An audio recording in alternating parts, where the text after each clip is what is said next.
बहुत साल पहले की बात है। मेरा एक आलीशान महल हुआ करता था जिसमें बस मेरा ही राज चलता था। एक दिन उस महल के बाहर कहीं दूर से एक शहजादी आ गई और मुझसे महल में दाखिल होने की फरियाद करने लगी।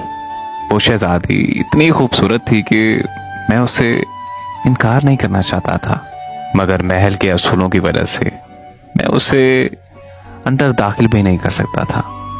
लेकिन वो शहजादी कई दिनों तक महल के बाहर फरियादी बनकर बैठी रही। फिर मैंने शहजादी से कहा, अगर वो महल के अंदर आना चाहती है तो उसे महल के असूलों की पासदारी करनी होगी। इस महल के अंदर दाखिल नहीं हो सकती, इसीलिए उसे मुझसे शादी करनी होगी ताकि वो महल के अंदर आ सके। दूसरा असूल ये है कि अगर वो महल के अंदर दाखिल हो गई तो फिर वो जिंदगी भर महल से बाहर नहीं जा सकती। उसने मुझसे कहा कि पहले मैं तुम्हें और तुम्हारे महल को देखूंगी, फिर उसके बाद फैसला करूंगी। उसकी खूबसूरती और जिद के आगे मुझे अपने महल के असूलों को तोड़ना पड़ा और मैंने उसे महल में आने की इजाजत दे दी। और उस शहजादी ने महल के अंदर रहते हुए उस महल की बहुत अच्छे तरीके से देखभाल की।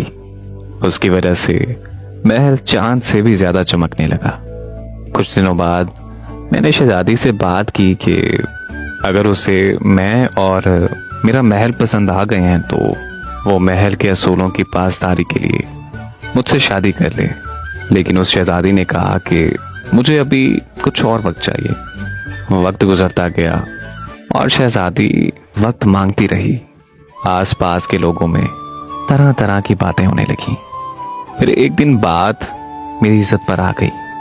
तब मैंने उस शहजादी से कहा कि या तो वो मुझसे शादी कर ले या तो फिर इस महल से चली जाए। तो उस शहजादी ने महल को छोड़कर जाना मुनासिब समझा। उस शहजादी के महल से जाते ही महल को आग लग गई और वो महल जलकर राख हो गया।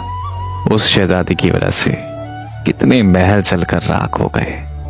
वो आलीशान महल कहीं और नहीं बल्कि मेरे सीने के अंदर मेरा दिल था, जो आज राख बनकर मेरे सीने के अंदर दफन हो गया है।